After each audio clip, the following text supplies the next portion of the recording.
Hey, welcome back, subscribers, to my world of stocks, and welcome back to our budget community portfolio series. This time for the first month of the year in January 2026. Chapters are down below in the time bar in case you need to skip around. But for anyone new to the series, just know that this is not my larger private portfolio. I actually just made an entire video for that a little while ago, but rather this portfolio is actually a much smaller on a budget public one where I only deposit $100 each month into this new account. So it's very easy to follow along, especially for beginners. Then I use that money to invest in stocks, some of which is also influenced by you guys through various polls, comments, and messages that you send me, especially on Discord. Then I do an update video once a month here on YouTube, separated by two parts. First, we cover how the portfolio is performing so far with all the trades we made last month in December. And then immediately we dive into part two right after that, where I cover how each individual stock is performing so far, either up or down, and what I plan to buy in this current month here in January, which, by the way, we actually have a ton of great options to buy this month, so you won't want to miss that.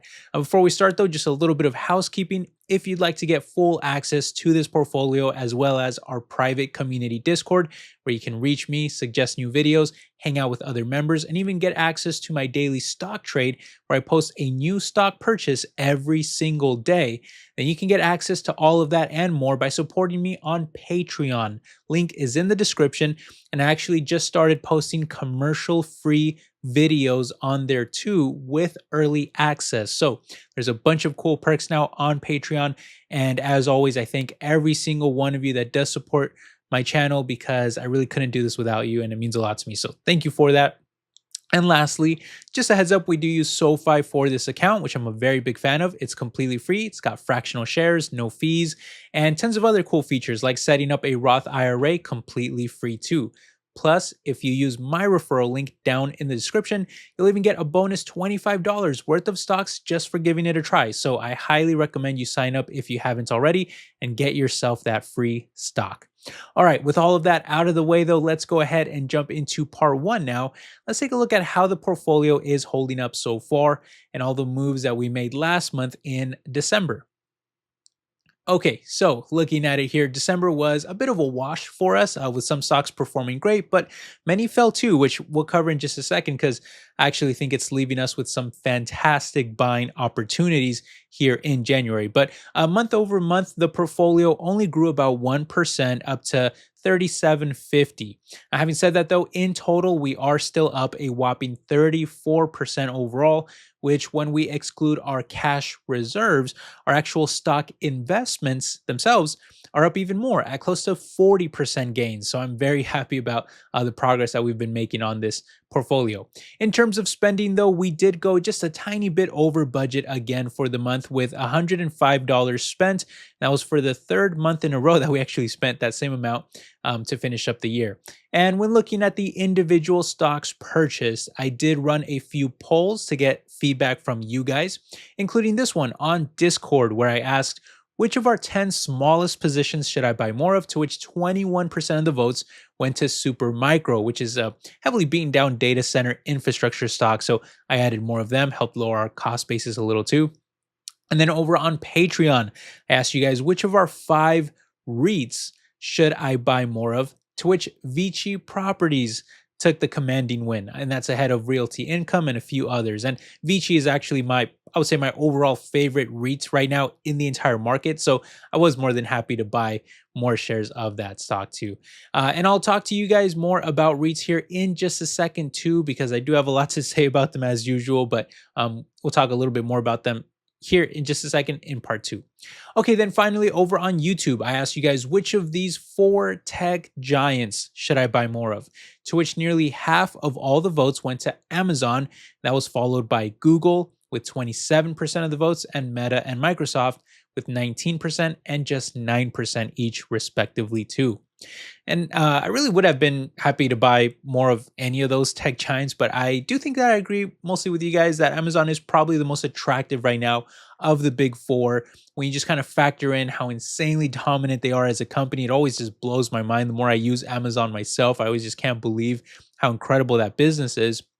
and still how much future potential they have and where I see them heading long term. But yet their market cap is like over $1 trillion less than a couple of those. I think like Google and Microsoft, they're like over $1 trillion less in market cap.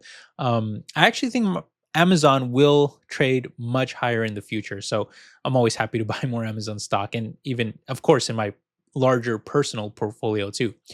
In total, though, I did spend the most amount of money here on Vici, which again is my overall favorite REIT in the market. Then 25 on Duke Energy, my favorite energy play right now. I've been a huge fan of Duke Energy all year long, over the past year. I spent 15 on C3.ai, a spec AI play that has been, heavily beaten down. This is one that has been kind of a falling knife for us, but hey, it's always good to be able to lower our cost basis on it a little too, but you'll see in just a second, it continues to be our worst performer. And then I spent 10 on Amazon, probably my favorite big tech name at the moment.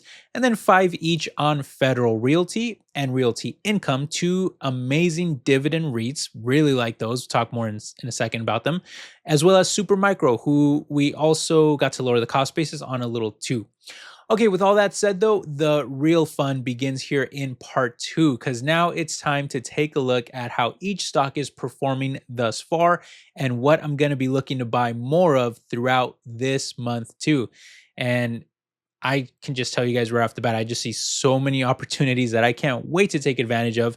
And I'm going to be buying much heavier in my larger portfolio, but for sure here in the community one too, we got to make sure that we take advantage of some of these opportunities. So let's go ahead and jump straight into it. Okay, so here are all of the holdings from the SoFi account, which I break down into custom charts so that's easier to visualize everything. And as you can see, more than half of the entire portfolio currently sits in just these 7 stocks alone. I know I have a lot of stocks in this portfolio, but again, more than half of the portfolio is just in 7 stocks. These are Google still reigning supreme at about 15%, followed by Palantir at 9%, Amazon at 8%. We've got SoFi, Vici, and Extra Space Storage all at around 6% each, and then the mighty Microsoft at 5% too. Now, in terms of any weight changes that I feel like we need to make in this portfolio, I would only say that there's really just like a few stocks here that I already know off the bat that we're either barely up on them or maybe we're even negative on. And there are also some of the smaller positions in the portfolio that I would like to increase our exposure to. And those would include some like Duke Energy and PepsiCo at only around 2% weight each. Then a few REITs like American Tower, Realty Income, and Federal Realty, each at around 1% weight. And then AMD and PayPal, who sits below 1% too. But I'm going to talk more about each of these here as we run through the biggest gainers and losers, and we'll kind of go through them one by one, which, as you can see, we actually have quite a few to pick from this month. Several stocks there that we're not doing too great on, but also some that we're doing fantastic on. So zooming into them, we'll look at the double-digit gainers first. And it remains Palantir, who sits well above everything else at more than 520% gains. I mean, this has been just an absolute beast for our portfolio. Couldn't be happier about it. Then it's SoFi, who sits at above 200% gains, while Tesla and Google also sit in the triple digits too. From there, we have several names above 50%, including NVIDIA and even a couple of Chinese stocks, if you can believe it. Alibaba and Baidu performing very well for us too. Then we have a bunch of more of these that are still in the double digits too, including some of my favorites like Meta, Amazon, Medtronic, Microsoft, and more. But here is where I'm going to be looking to feast on some amazing companies at unbelievable prices. It's going to start here. And, with the market still breaking record highs, the following stocks here that I'm going to show you, many of them are actually well off their highs, going through major dips, even crashes, some of them. And I just think if you're looking for value in what feels like such an elevated market, these are for sure going to be some of the names that you got to be going ham on, at least, keeping a very close eye on. But I know for sure that I'm buying them. And again, also in my larger private portfolio too, in by much greater quantities. But this includes some names here like PepsiCo. But by the way, some of these were often up a lot on them, but right now they're dipping hard. And PepsiCo, being Not just one of the most dominant food and beverage companies in the world, but they're also a dividend king with a yield above 4% too. So that's like an automatic buy if I've ever seen one. When you got a high yield and they've been growing that dividend for over 5 decades in a row. I mean, that's something to really love there along with the incredible business. Then you've got names like Federal Realty. We're only up around 4% on this one. And they're actually the only REIT in the entire world that is also a dividend king, the only one. And they're yielding like 4.5% right now, too. So very attractive. Tyson Foods, we're only up 2%. Very dominant business in meats and poultry. They've got a fantastic dividend too. AMD is actually our newest addition to the portfolio, but they too have seen a little bit of a dip recently. And I just think they're a fantastic alternative to NVIDIA. I actually like owning both of them here in this portfolio for their own reasons. And then Verizon at only 1% gains.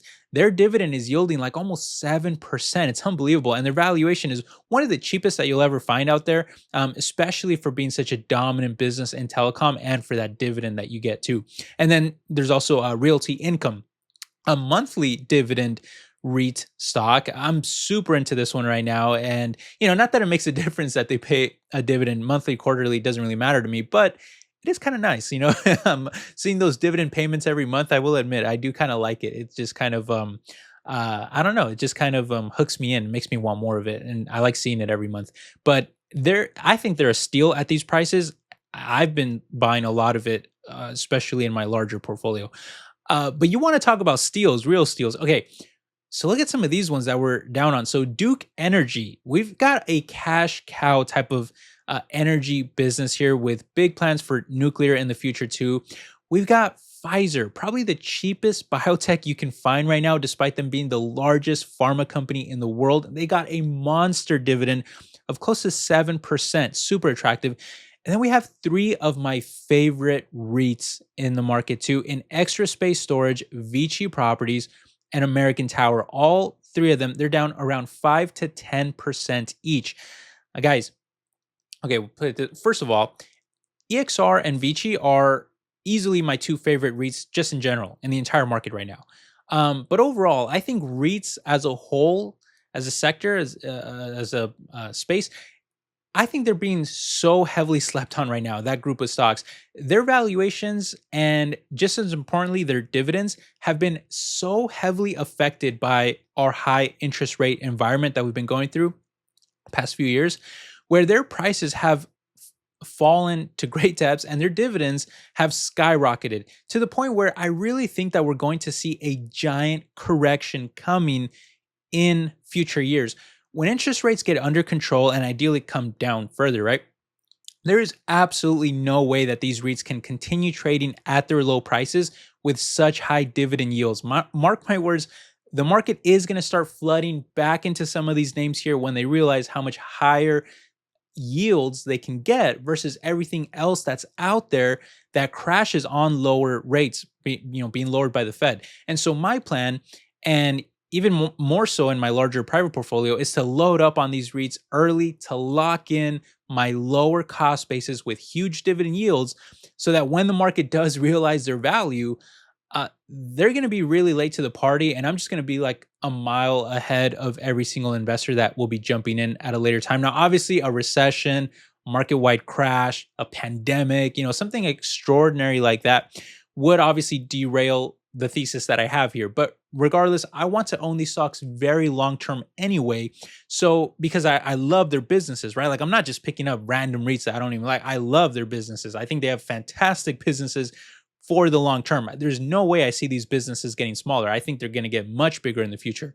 So being able to lock in now, lock in the prices, lock in the valuations, lock in those dividends, it doesn't really matter to me what happens in the coming years, macro wise. I just know that long term, these are going to outperform, in my opinion. Anything can happen. It's just my opinion. Do your own research, make your own decisions. But I really like these.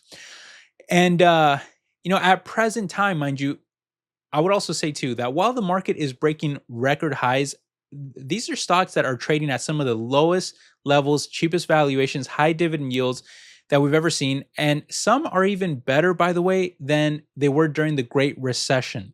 So just imagine being able to buy some stocks today, but at Great Recession levels when the broader market has actually been breaking record highs. You can't really find this in many places of the market, but REITs is one of those places where I think you can still find some of those type of deals. Might not be exactly the same, but some of them are awfully similar. And I wish I could go back in time and buy a lot of stocks at Great Recession levels. And there's some, not necessarily price wise, but valuate. When you dig deeper, you look at the valuations, you look at the dividend yields, they're not too far off those levels. So yeah, some of them are just extremely attractive in my opinion.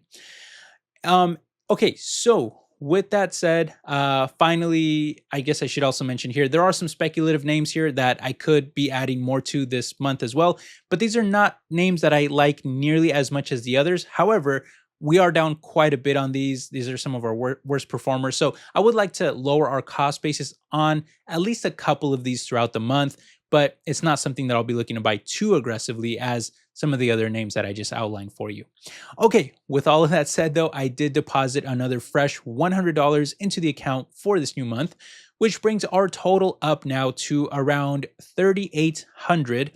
I think the value dropped a little actually while the market was still open and I was, taking all these screenshots and everything. But that also leaves us with close to 500 in cash and at a cash ratio of around 12%. I know that's a little low. We definitely want to have more cash, but realistically, we don't spend that much every month. We usually try to stick around 100. So the fact that we have close to 500 in cash means that we've got a runway for like a few months. The only reason I want to have some extra cash is because if the market was to go through like a major correction, then I want to be buying much heavier, right? I don't want to just be buying $100 per month. I want to be buying 200, 300 like that if prices are getting very low. So that's why we want to have the cash reserves. It's not a huge deal because honestly, I could add money to this account at any time. It's a small account. It's not a big deal if I add an extra $100, but I am trying to stick to that ideal budget of only putting in 100 each month because I'm trying to make it relatable to anybody out there that is on a tight budget and that can only invest like $100 a month. So anyway, we'll see. In the future, I might add some extra cash. We've done it before. We'll see if maybe I do that again. But for now, it's fine. I don't think it's a huge deal. Okay, let me know if you guys have any thoughts or questions down below. I'd love to hear from you. And as always, you can get all the screenshots here, including every trade that I make over on our Discord. So if you haven't already, make sure you check that out. But thank you so much for stopping by, my friends. Oh, before I forget, a couple new items here. So we've got Squirtle, one of my favorite Pokemon. We've got Mace Windu, one of my favorite Jedi. By the way, Mace Windu did not die. I know it. You know it. We all know it. He survived. If Darth Maul can get chopped in half and fall off a freaking gigantic tunnel and survive, Mace Windu can lose a hand and get shocked a little bit, right? He's still alive. So anyway, thank you for stopping by, my friends. I hope you're all doing well. And yeah, I will catch you in the next video. I've been trying to ramp up more videos for you guys. So hopefully we'll have some more, probably a couple videos out this weekend. All right. Hope you're all doing well. Take care, my friends. Bye-bye.